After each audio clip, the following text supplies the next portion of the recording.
From the Zoomerplex in historic Liberty Village, The Zoomer, hosted by Libby Znaimer. Welcome to The Zoomer. I'm Libby Znaimer. Canada's food scene is one of the most diverse in the world, thanks to our cultural mosaic. Our diaspora populations have shaped the food scene, blending international flavors and local ingredients in a way that is reinventing traditional dishes from around the world in exciting ways. There's also a revival of classic family recipes, retro cuisine, but it's coming with modern interpretations. So whether it's at restaurants or at home, chefs and culinary innovators are pushing the boundaries to transform the food experience. I love to cook, and I look forward to it every night that we're at home. I'll do something Asian-inspired one night, Middle Eastern the next, followed by a dish that was popular in the 50s. So we've gathered top chefs to share their trends, tastes, and traditions that are reframing our food scene. So, what is the biggest trend driving the food scene in Canada now? Chef Cori. Oh, definitely retro, yes. We like to go back and know where we came from and then become inspired from it. And what does retro mean exactly? Well, it's funny, when somebody says something like retro to me, I think like the 60s or the 70s and thinking of my childhood, coming into the house and smelling those smells and getting excited about what to eat. Now retro is really the 90s, you know. I know, right? Yeah. I know. And so it's about thinking about what was going on in the 90s. I know what I was doing in the 90s. Restaurants were big. Comfort and ease of making food was there, but there was always that part of us that really enjoyed cooking. So we were inspired by, you know, the 90s taking inspiration from the 70s. And now here in this day and age, we get to take what we've learned and make it even better. Chef Eric, for, over 100 years, diaspora populations have changed their cuisines with local ingredients, but now it's second generation, like yourself, modernizing. Yeah, I think right now the trend is definitely everybody is heading towards a more refined plating, bit more tighter, a lot of more small plates and tapas, because people like to go to restaurants and maybe not necessarily have like an appetizer entree, but more small tapas plates to try a larger variety of things. But people still love the story. And that's kind of what I do at my restaurants is I do take recipes that my grandfather's passed down. Like one course, for example, is his chicken soup, his herbal chicken soup that he'd always serve around Chinese New Year time. And what I do with it is I spherify it. So it's a one bite that explodes in your mouth. And that's one of the courses. So it is still very retro, at least retro for me. And taking inspiration from, what's authentic and what's passed down from my grandfather, except just done in our own modern way. Chef Ikeila, I always think of Caribbean food as being quite heavy and meat heavy, but you do it plant-based. Well, sometimes we have to revolutionize how we think, and we have to look at our health and also look at the history of food. Every food that we eat has a memory attached to it. There's a story. Why did we eat it like this? Why did grandma prepare it like that? And so that journey into, as you say, the modernization of old dishes or the retro dishes, everything old is new again, Chef Kumar, so big South Asian population in Canada, and it started with buttered chicken, but now we have all kinds of Indian cuisine. But to me, high-end Indian cuisine, chefs who have Michelin stars from cooking Indian cuisine, that's pretty new. What I believe is Indian food or South Asian food is getting a lot of diversification now. People are moving more towards of healthy food. As we discuss nowadays, a food has to have all the nutrition, balanced diet. And what I believe is modernization by using local farm-to-field products are coming into market nowadays. And at my kitchen, I follow the same old steps that my mother used to tell me. Prepare the food with love. The spices that you are putting has to be made or grinded in-house and make any dish you would like to have. In fact, for the people in my restaurant also, I believe the same thing. I still follow the old school ways of cooking food, but with modernized way of using a lot of local farm-to-field things. Nice. What do you think about ghee? Ghee is still the old thing that we love, and it is still used the same old way. by adding into food, desserts, appetizers, everything. Okay. Well, all of this food talk is making me hungry. So when we return, Chef Eric Chong will share some modern Asian cuisine. That's next.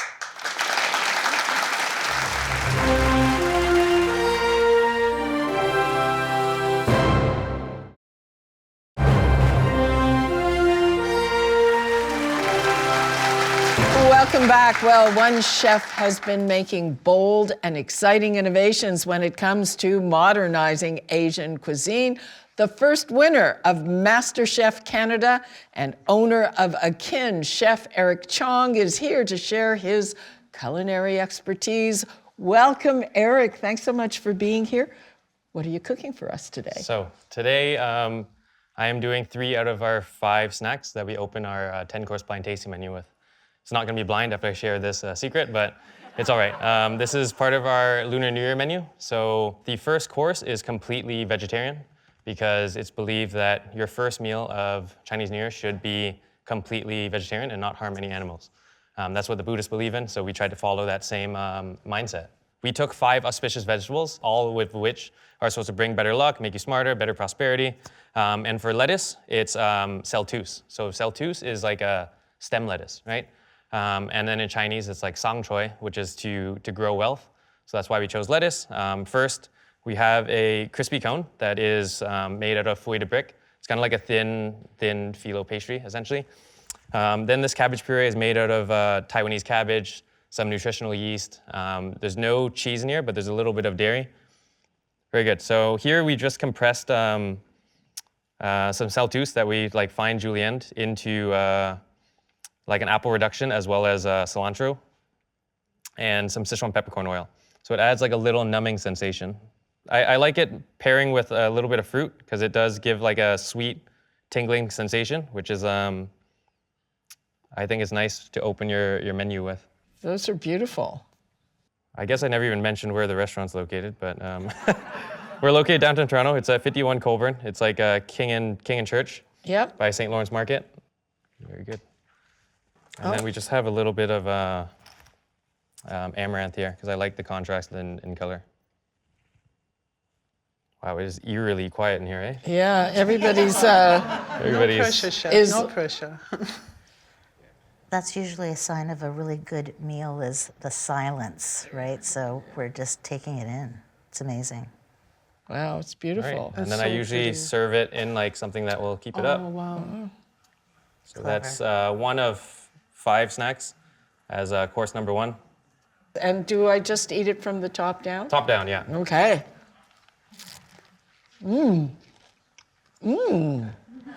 Wow. Oh, fantastic. The second snack that I'll be going into is our crystal bread. So we do a charred leek puree. This will act as like the glue for the Paraguay black truffles.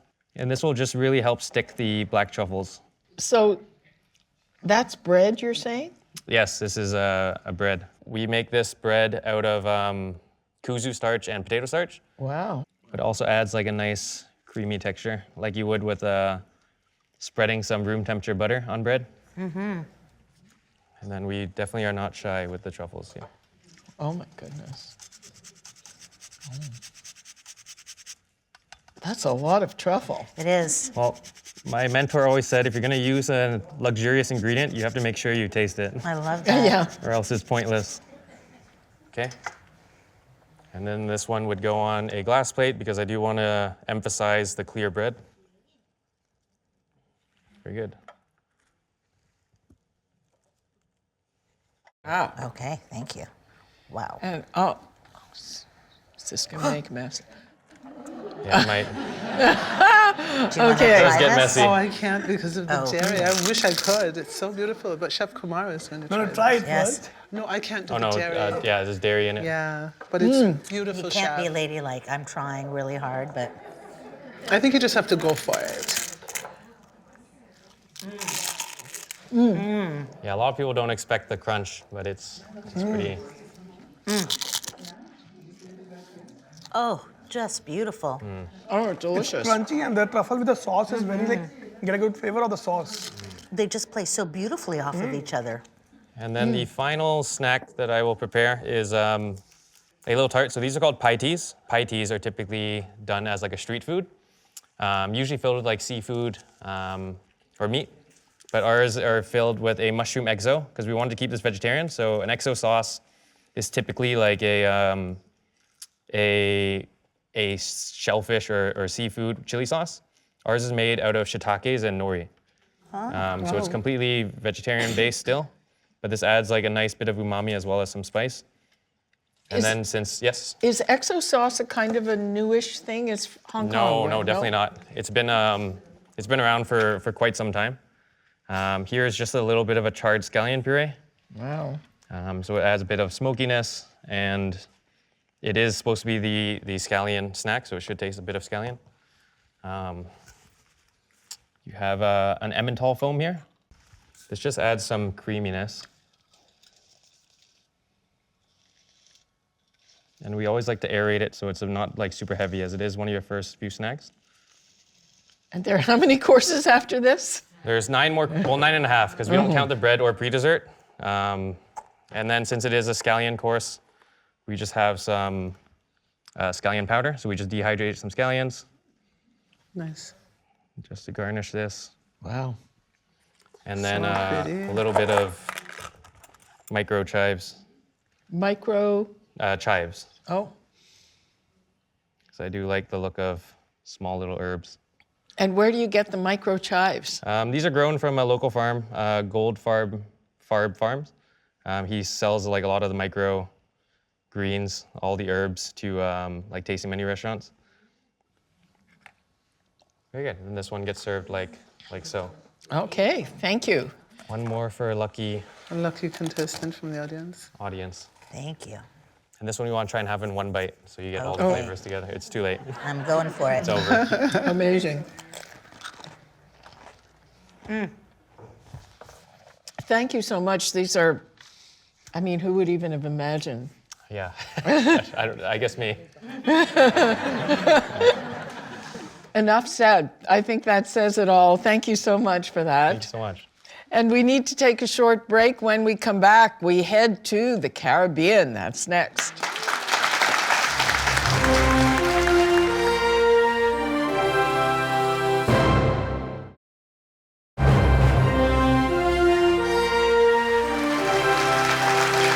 Welcome back. Well, the demand for plant-based and inspired cuisine is expected to surge this year.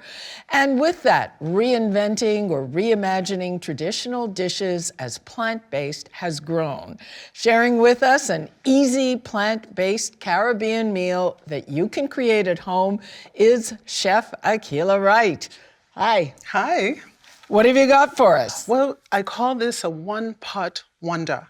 So anyone can make this, easy peasy, and any recipe that you use is just a guideline. So if whatever veggies you have in the fridge, I like to call them the veggie refugees, save them, put them in the pot. Yeah, so we're gonna put some olive oil in our pot. So what I've done is made something that is an ode to pilau, and we know pilau as a one-pot meal that's traditionally rice with beans and some form of meat kind. This, of course, is totally plant-based. So I think this has calmed down a little bit. We can put some of our onions in here. Are we putting it back on the... We will. Okay. Should I use with just my hands? Just use it. You can just pour. Okay. There we go. Ooh. Oh, you're gifted. No, thank you. Yeah. Right. One more. Okay. So we're going to do the onions, and usually you would put the onions on a low and let them caramelize a little bit. I don't like anything to go too quickly, and so to the onions we would add our thyme. I love using Jamaican thyme, and our seasoning. You can drop this in, Libby. Just grab it Okay, with your so fingers. what is the difference between Jamaican time and our time? I think we're in the same time zone. I lobbed that one to you. You did. You Yeah. did. One comes from Jamaica and one is grown here. I think Jamaican thyme, I think it's a matter of put it right in the pot. And we put our seasoning in as well to let the seasoning, in the Caribbean we say we're going to burn the seasoning, but we're not actually burning it. We're just letting the aroma and the aromatics come out by letting it get some heat and in the oil as well. So The Jamaican thyme that I love to use, it just has a different flavor. It's a little bit more intense, but honestly, I love Ontario thyme. Ontario has some of the best produce in the world. We're so lucky to be here. So to this, we're gonna add some carrots. All of it? We can put all of it in there, why not? And so we're gonna turn this up a little bit. Can you guys smell this? Yeah, I certainly already. can. It's great. Simple. And as I said, it's a simple pot that anyone can make, and it doesn't have to be what a Chef Ikeila used. You can use whatever you have in your fridge. I like to challenge my children, especially when they were in school, to go to the reduced rack and get some of the vegetables that you see and bring them home and either make something like a pilau or make a basis for a soup. This recipe can be made as a basis of a soup, and we're going to put some of the TVP. I have some here that I have marinated in some soy sauce. So TVP has to be soaked in hot water first, and then you drain the hot water and you have a spongy texture, which then you can absorb any flavor that you want. So if you want to put it into pasta sauce, you want to put it into soy sauce, is what I've done here. I put some soy. Does it replace something that's meat-like? Well, I don't like to replace meat, but if you like the texture and the mouthfeel of something meaty, this is a great substitute. So, Libby, I'm going to ask you to put in some of this corn for us. Can you grab that? Sure. Nice. You don't have to put all, maybe half. Yeah, that's nice. That's nice. And so you can see that you'll get a little bit of caramelization of the onions, and if you have garlic in there, and the thyme, and here we go. And then I would put some, this is summer squash or kabocha. There's so many different names of squash here. Yeah. And I love Jamaican pumpkin, and the one that reminds me the most of Jamaican pumpkin is the kabocha squash. It's dry, it has a very nutty flavor to it. So we'll add that in there.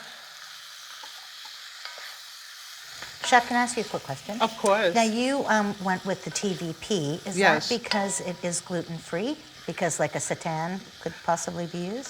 It is not always gluten-free. You would have to really be particular about what kind of TVP you're using. Usually it's wheat-based.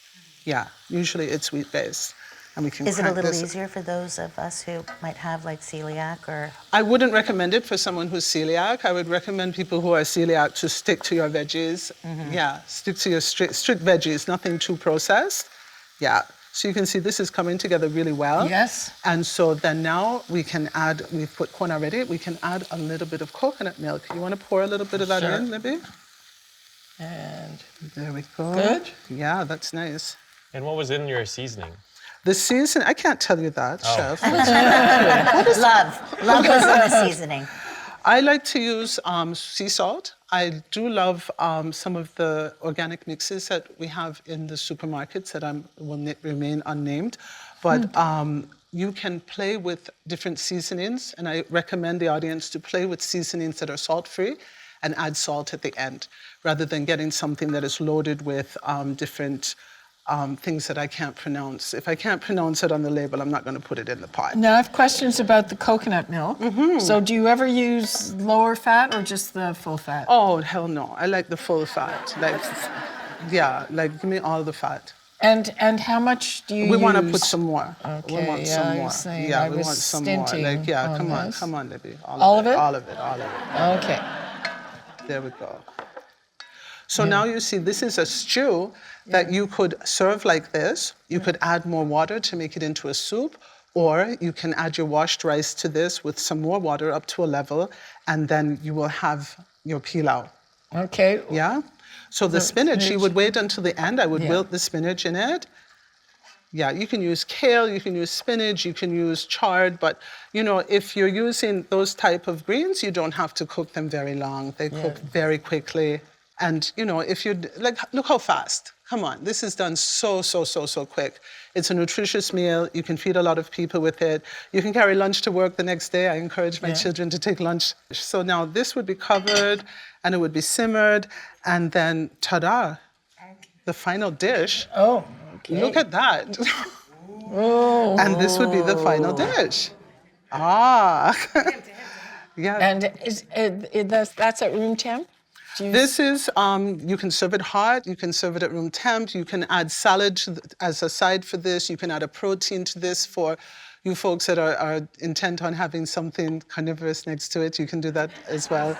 Yeah, so it's a very versatile thing, it's quick and it's nutritious and you can take it in a thermos to work the next day, you can feed it to your family, easy peasy. You're gonna do the honors first. I get the Libby. first taste? Yes. Okay, I want to get a taste of everything. I've never had this TVP, so. Remember, TVP, not DVP. Great. Nice, nice, nice. We have to leave it there. Don't go away because next we try the flavors of India.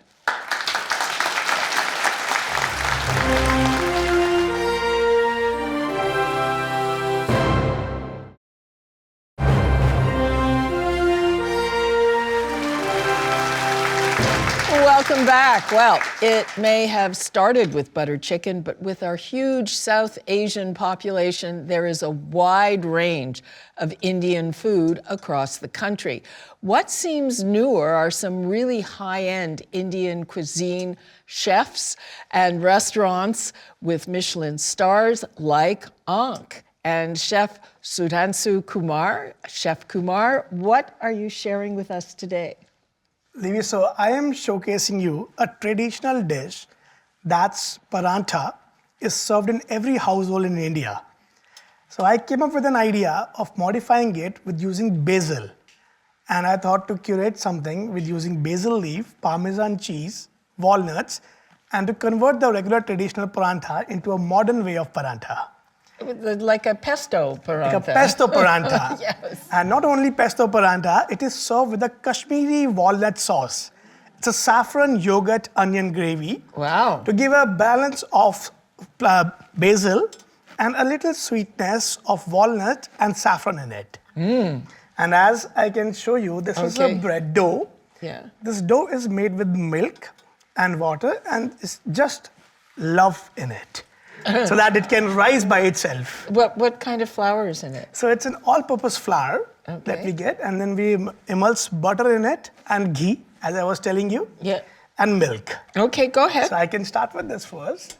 Here is a mixture that is made with basil leaf, cottage cheese, and potatoes.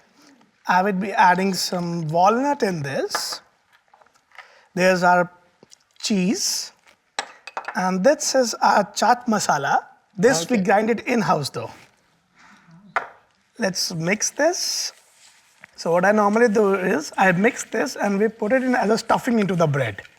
Say there's no leveling agents in here? No, there's no leveling agent. We use yogurt and butter and ghee in that. Cool. So once it comes to a temperature, it rises automatically onto the pan. So this is a stuffing, and my mom used to put cottage cheese, potatoes, onions. It's a traditional paranthas that every household cooks. So I thought, why don't we modernize something by using fresh basil leaf?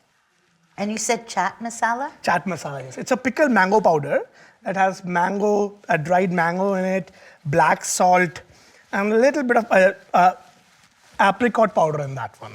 Wow. Now, can we here in Toronto easily find pickled mango powder? I've seen that on recipes. I've never seen it. It's a little difficult because most of the people who get it from outside, there has a little bit of segments in it that is mango seeds, which people are more nowadays allergic to seeds. Oh. So what we do is we get a mango leaves and then we dry it. Oh. That's what we make in-house. Okay. Mango leaves. Mango leaves. Fantastic.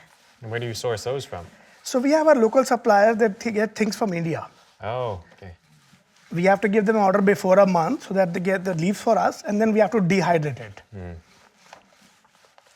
So you get it in the raw, like in the growing state? Yes. So, Chef, do you sell your seasonings? I do sell my seasonings, and we do add. We have added into our bucket list now to make our spices. We are making our own garam masalas. We are making our own biryani masalas, kebab masalas as well. Beautiful. Okay, now the dough. Can you buy the dough where you just have to fry it up? Doughs cannot be easily found nowadays because the only thing is previously you used to have doughs, but people are now making their own healthy doughs. So what I normally suggest is if you want to make a dough, and I'm just coating it with oil, And if you have to make a dough, you can buy any all-purpose flour. Just the basic recipe is add milk, yogurt, and desi ghee in it. Okay. And I'll just pour it I'm in just this one. standing back. Now, there was notes on this one. Is this one of those, your pan has to be hot? Does it have to be? Pan has to be moderately hot, not that hot. Right. Because this paratha has to be crispy. Yes. So what we do is we normally put it on medium flame. And by the time it is getting cooked, I'll pour some sauce in this one to make it hot. And this is our Kashmiri walnut sauce. This has walnuts in it, saffron in it. Oh. So you have to make it like a fondue, caramelize it. So this is now getting, one side is little half done. So we'll cook it on the other side. And then for the final one, then we'll increase the heat. Yeah, to get it crispy. Yes. Nice. Oh, it's puffing up and Yeah. you're pushing it down. Right, so that it becomes more crispy. Oh. Here we are doing it on pan, but in our restaurant we do it in tandoor. It's a clay oven. The temperature is almost 400 degrees inside. Oh, la la. You just put it in one shot. Within 2 minutes, the bread is crispy and hot. That's that tunnel thing. That's a yeah? tandoor, yes. Presumably you could do this in a pizza oven. Yes, we can do that in a pizza oven as well. See, now the color is coming on the Yeah. top. And as I told you, we use yogurt in this. That's the reason why it is more soft from inside, and outer layer will get crispy. Wow. It's the yogurt. It's the yogurt. Well, because Chef Eric pointed out that you weren't using any kind of leavening agent. No, we so don't do any I'm leavening pleasantly agent. surprised to see it puffing Yogurt, up. once it gets to a room temperature, it automatically increases the leavening agent of the bread. So it acts as a ferment in the bread. Nice. So it's a science that you're doing here. Yep, I always say the best way for you to learn is to learn from other chefs. Yeah. Wow. Oh, that smell is so good. And this is the sauce that I was telling you. It's a perfect combination. With the saffron, it's a little bit of bitterness and then a sweetness of the saffron and walnut in it. Please tell us what's in your sauce, chef. So this has onions, tomatoes, crunchy walnuts, and ghee in it. Okay. Did you toast the walnuts beforehand? Very nice.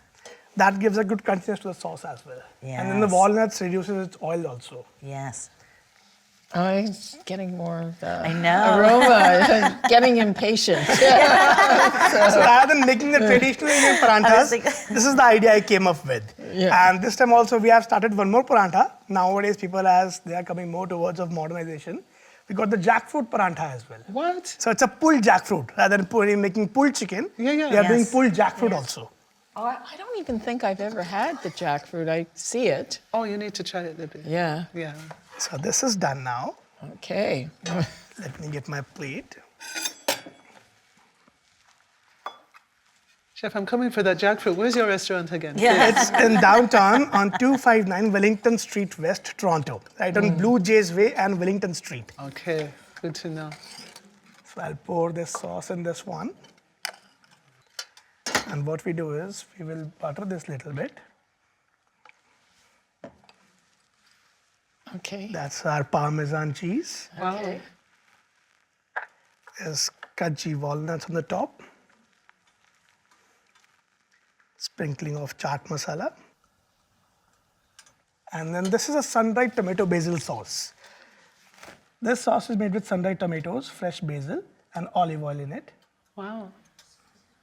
Would you use sun-dried tomatoes traditionally in Indian cuisine? or this Tomatoes is are used in all the dishes in Indian food. in So I thought- sun-dried tomatoes? Regular tomatoes. Yeah, And I okay. thought, why don't I modernize more by using sun-dried tomatoes? So this is your own twist. This is on my own twist. And then Okay. we have some green onions on the sides.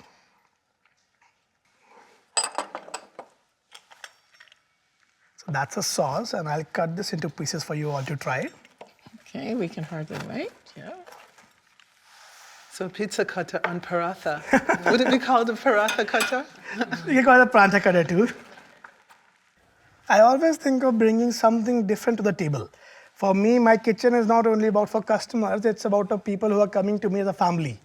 And I want them to enjoy every bite that I always think that this should come to my family and parents' house. Oh, that's so nice. That's beautiful. Maybe you have to try taste- this. I have to try this Yes. on camera. Okay. And you have to dip this also in the sauce Oh, too. okay. So, Yes. wait, I just don't want to. It's a I don't little want to lose hot. your Okay. compliments. Okay.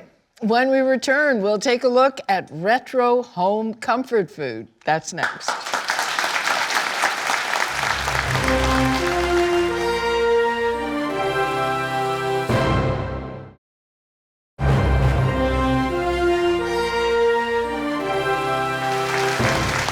Welcome back. What's old is new again. Vintage recipes from Grandma's kitchen are making a comeback.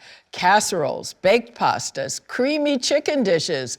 But these retro dishes are being reimagined for today's tastes. And the really good news is that they are usually affordable. So here to show us a classic dish and tell us more about retro cooking is Chef Cori Doern. So what are you making for us? Hi, Chef. Hi. So I thought I would bring it down a bit from the awesome that we just had and make it a little bit more practical. So today I'm going to show you how to make a really lovely classic dish called chicken piccata. And so for this dish, I'm going to be using butter, but I don't want my butter to burn. So I'm going to add a little bit of oil to my pan. And I'm going with the lemon-infused olive oil because chicken piccata is piccata, which means piquant, which means lemony yumminess, and that's where I'm going to go with it. For my vegetarian and vegan friends, I'm so sorry. That's all I have to say. I'm sorry. So what I'm doing is I'm putting the butter right directly into the oil. And the reason I'm doing that is to, like I said, prevent it from burning. If I put the butter in the oil, then it's not going to turn black or anything like that. It'll be absolutely perfect So for me to cook right in the oil. Right in the oil. I usually just sort of put them side by each. No. Yes, no, Okay. you want it in the oil, and that Okay. way the oil acts as a bit of a protective layer. Okay. If I were to put it right here, it Yeah. would start to go black immediately. Okay.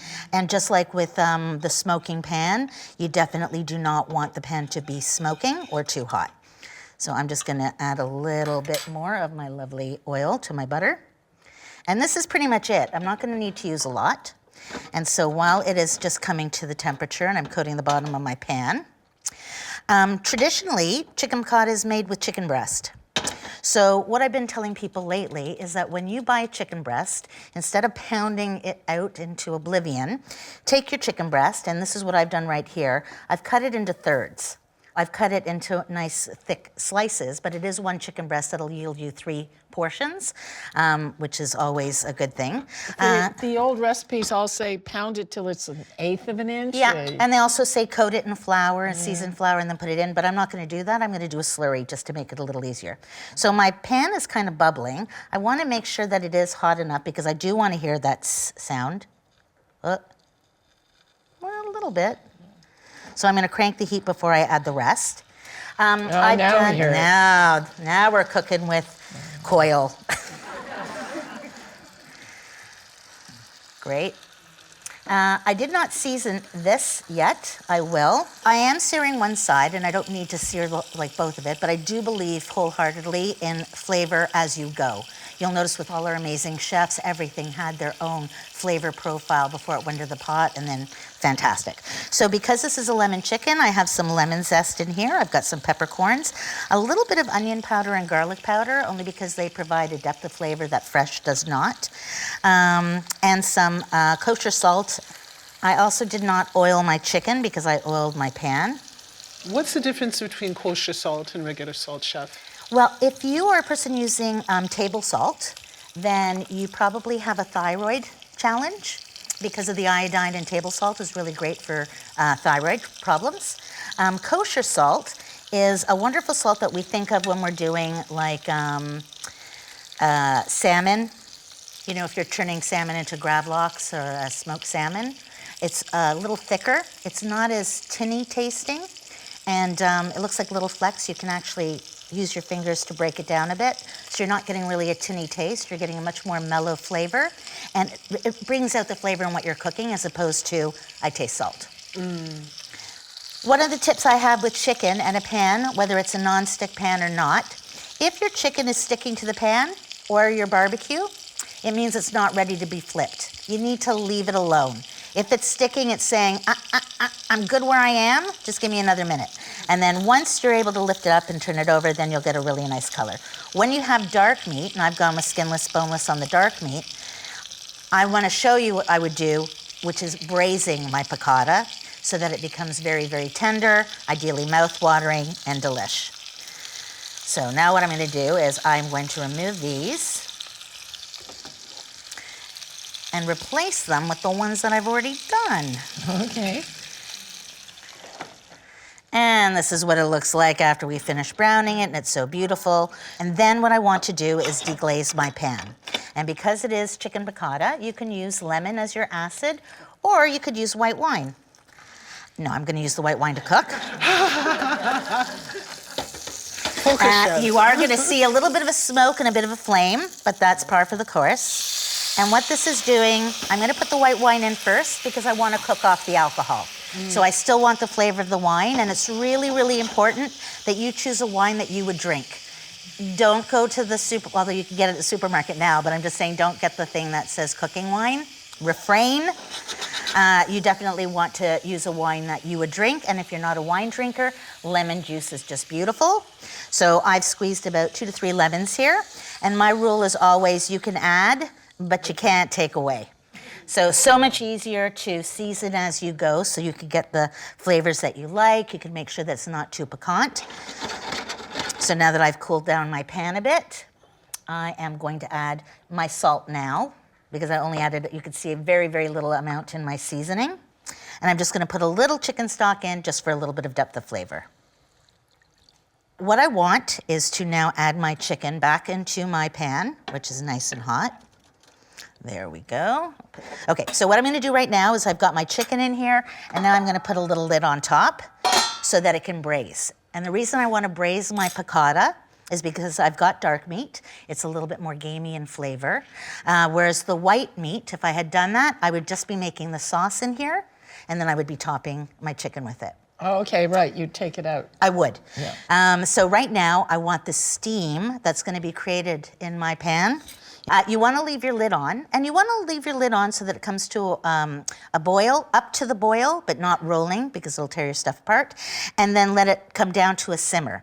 And that steam is what's going to make your meat, sorry love, very, very, very tender. It's going to be just like fork tender. You'll just, hopefully, I'm going to break my cardinal rule. Try and open the pot. What's going on? Oh, it's yay! It's a go-in.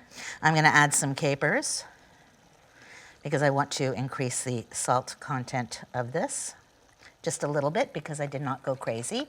If I wanted to be a little bit more garlicky, I could add some of my puree there if I wanted to, but I don't want to. So I'm going to add a little bit of water to this cornstarch right here. There's a lot. This is a giant slurry. I'm not using all of it, but just enough so that I can break it down. Okay. So I'm just going to add a little bit here. You're adding it in kind of in the middle. Yep, that's where it's nice and hot. You can see immediately. Oh, good. See how quickly it thickened up? You know, I'm imagining doing this with tofu. You know that, Yes. right? Just a little bit more wine, because who doesn't like wine?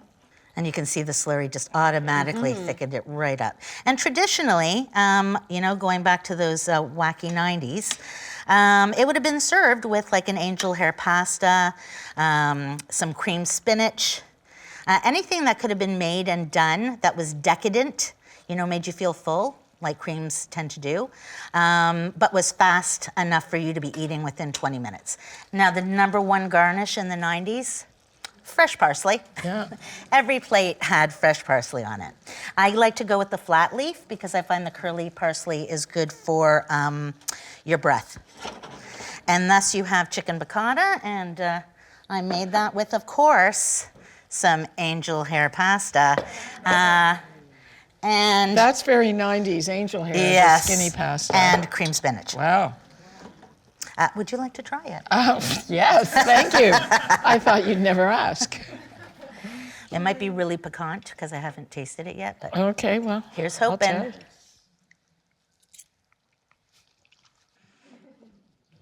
Very good. Oh, good. Yeah. It is a little piquant. It but is. it's So like, if it's a little piquant, then you can add Yeah. some more chicken stock or a little bit of water, Wine, and yep. then Let me taste this. that should balance it out, because ideally you don't want to have competing flavors on your plate. So if I have something that's very piquant, very lemony or very acidic, then I definitely want to make sure that I have something that, just like when we're eating spicy Indian food or Caribbean food, you definitely want to have a dairy or a bread or a starch to mute it. To balance. When we come back, final thoughts from our panelists. That's next.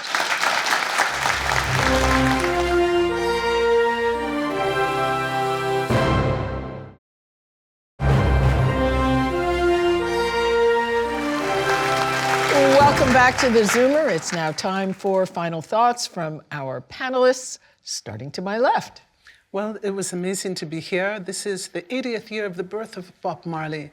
And Bob Marley was an avid chef and an avid vegetarian. And there is a story to be told. No matter what culture, what class you come from, food tells a story. It's how we express love to each other. It's how we express our prowess in the kitchen. And it's how it brings so many people from different places together. Thank you so much for giving me this opportunity to showcase my skills tonight and to showcasing what an Indian food could be and making the usage of different varieties and materials as well as the ingredients into the food. And I once again thanks everyone for giving me this opportunity and showing me the skills to your table also. And thank you again. I couldn't say it better than both of my esteemed chef colleagues. What an awesome opportunity for myself as a chef to learn from amazing people at the table and to get to share with you and other people some handy tips to make you the chef in your home. Well, it has been a delicious episode of the Zoomer. Thank you to the chefs, and really interesting, and I've learned a lot here. And we hope that we've given you food for more than just thoughts. As long as you keep your pantry and your spice rack stocked, you can try these recipes whenever you like, and I'm going to be doing it in the next while. And by the way, if you're curious about what I'm cooking in my kitchen at home, I'm at Libby Znaimer on Instagram, and that is it for us this evening. To get in touch, send us an email at comments@thezoomer.com. As always, thank you again to my panel and to you at home. We'll see you soon. For now, it's time to zoom out.